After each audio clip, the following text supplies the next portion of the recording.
Pernah nggak sih Anda punya ide brilian, tapi ide itu mandek gitu aja, kena tembok birokrasi? Nah, kali ini kita akan lihat gimana sebuah kafe yang kelihatannya sederhana di lingkungan pemerintah justru berhasil memecahkan masalah pelik ini. Ini nih, pertanyaan yang menghantui banyak banget organisasi, terutama di pemerintahan. Ide-ide cemerlang seringkali kejebak, terus ya layu sebelum berkembang. Tapi gimana kalau solusinya itu bukan rapat yang lebih banyak, melainkan secangkir kopi? Percaya atau enggak, sebuah kabupaten di Indonesia benar-benar melakukan itu. Dan hasilnya, wow, luar biasa. Oke, cerita kita dimulai di Kabupaten Bulukumba, Sulawesi Selatan. Seperti banyak daerah lainnya, mereka punya masalah besar. Potensi yang luar biasa itu seakan terhalang oleh cara kerja yang kaku dan terkotak-kotak.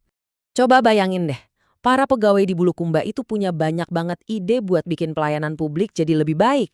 Tapi, ide-ide itu cuma jadi obrolan di warung kopi, terus menguap gitu aja. Nggak ada wadahnya, nggak ada prosesnya, dan yang paling penting, nggak ada jalurnya ke pendanaan.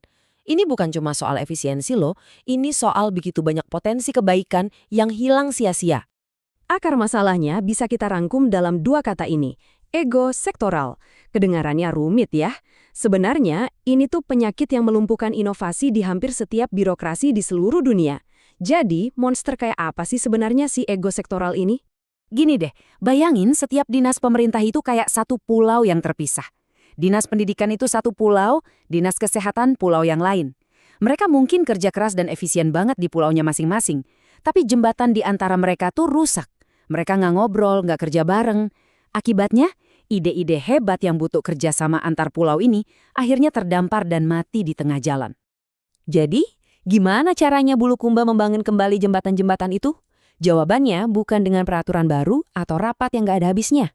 Mereka melakukannya dengan sesuatu yang radikal, tapi sekaligus sangat kita kenal.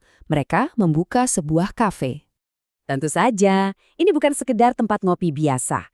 Mereka menamakannya iCafe, singkatan dari Innovation Cafe. Lokasinya ada di gedung pinisi yang ikonik dan tujuannya jauh melampaui sekedar menyajikan minuman. Tujuannya adalah menyajikan masa depan. Nah, ini dia yang bikin beda. iCafe itu bukan cuma ruangan dengan meja dan kursi. Ini adalah sebuah ekosistem, sebuah mesin yang sengaja dirancang untuk menangkap ide-ide liar, memolesnya, dan mengubahnya jadi proposal kebijakan yang solid dan siap dijalankan. Perubahannya drastis banget. Sebelum ada iCafe, kondisinya tuh bener-bener berantakan. Ide-ide tersebar di mana-mana, nggak tercatat, dan nggak ada harapan dapat dana. Setelah iCafe, semuanya jadi rapi dan terstruktur. Ada pendekatan yang terpadu, proposal resmi, dan yang paling revolusioner, ada jalur yang jelas menuju anggaran pemerintah. Punya banyak ide itu keren, tapi kalau nggak ada duitnya ya cuma jadi angan-angan kan. Nah, disinilah letak kejeniusan iCafe yang sebenarnya. Bagaimana mereka meretas sistem birokrasi untuk memastikan setiap ide cemerlang itu dapat pendanaan yang layak.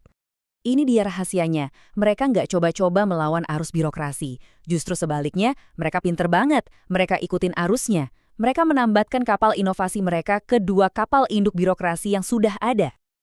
Anggap aja gini, RPJMD itu ibarat peta jalan 5 tahunan pemerintah daerah. Kalau ide Anda nggak ada di peta itu, ya udah, Anda tersesat. Nah, kalau si PD, ini adalah dompet digital raksasanya pemerintah. Kalau nama Anda nggak ada di daftar transfernya, ya Anda nggak bakal dibayar. iCafe memastikan setiap ide bagus itu masuk ke dalam peta dan daftar transfer. Keren kan? Dan ini dia alur kerjanya. Dari ide sampai jadi nyata. Semuanya berawal dari obrolan santai di iCafe. Ide itu kemudian dibina, dibikin jadi proposal resmi, diselaraskan dengan rencana besar daerah, dan ini dia kuncinya, dimasukkan langsung ke dalam sistem anggaran. Ini adalah jalur pipa yang mengubah obrolan jadi aksi nyata yang didanai pemerintah. Terus, duitnya dari mana? Nah, ini yang bikin program ini kuat banget. Hampir seluruhnya didanai dari anggaran daerah itu sendiri. Ini bukan proyek sampingan yang bergantung sama donatur dari luar. Ini tuh udah jadi bagian inti dari cara pemerintah bekerja yang menjamin program ini bakal awet dan berkelanjutan. Nggak peduli siapapun pemimpinnya. Oke, tadi kita udah lihat teorinya. Sekarang, yuk kita lihat hasil nyatanya di lapangan. Gimana sih dampaknya?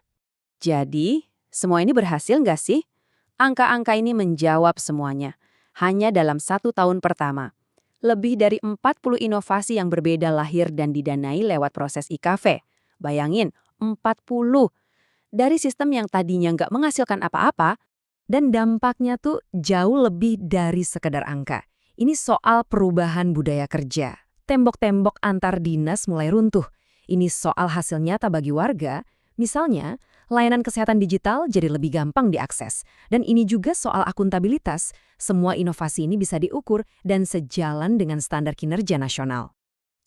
Yang lebih keren lagi, sebuah inisiatif dari satu kabupaten di Indonesia ternyata sejalan loh sama tujuan-tujuan global dengan mendorong inovasi, membangun institusi yang lebih kuat, dan menciptakan kemitraan. iCafe nggak cuma membenahi Bulukumba, ia juga ikut berkontribusi di panggung dunia. Sekarang kita sampai di bagian yang paling penting. Apa sih yang bisa kita semua, terutama kota-kota lain, pelajari dari kisah sukses iCafe? Apa cetak biru yang bisa kita tiru? Ada 2 pelajaran besar di sini. Yang pertama adalah kemenangan teknis. Berhasil nge-link ide ke sistem anggaran, itu adalah kuncinya. Tapi pelajaran kedua ini mungkin lebih dalam lagi. Mereka sadar kalau pendampingan tatap muka, sentuhan manusia, ternyata jauh lebih penting daripada cuma menyediakan alat digital canggih. Jadi, kalau kita rangkum jadi 3 resep rahasia, ini dia.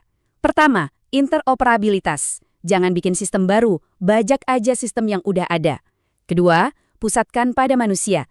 Teknologi secanggih apapun butuh pendampingan langsung agar berhasil. Dan ketiga, kepemilikan lokal. Kalau dananya dari kantong sendiri, proyeknya pasti awet. Ini cetak biru yang bisa diterapkan di mana saja. Kisah iCafe ini membuktikan satu hal. Ide-ide hebat itu seringnya bukan mati karena idenya jelek, tapi karena nggak ada ruang dan sistem untuk menumbuhkannya. Nah, ini jadi pertanyaan untuk kita renungkan bareng-bareng nih. Di komunitas kita masing-masing, kira-kira ide mandek brilian apa ya yang sebenarnya cuma nunggu kafenya sendiri untuk dibuka?